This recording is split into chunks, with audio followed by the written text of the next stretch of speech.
finishing up the test of the front uplights on these columns in a non-typical, I would say non-typical install. Let's try it out.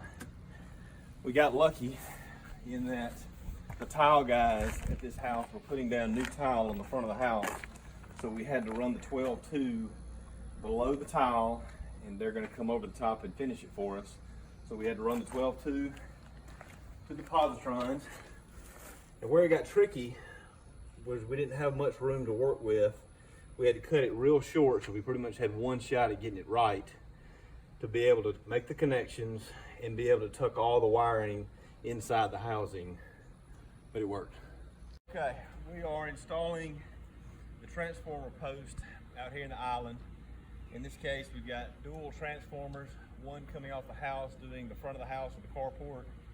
This transformer is controlling this island and these two islands as well. So I'm burying this post down to where the transformer is at least 12 inches off the ground, so it meets code and good to go. And obviously the green post is a nice touch. All right, what we're doing here is testing the critical 3. Our first test was back at the transformer.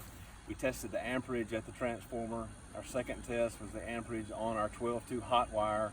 And now the last one is the voltage at the end of the line to make sure that we've got enough power at the end of the line. It needs to be between the 9 and 13. And here we are right at 11, so we're good to go.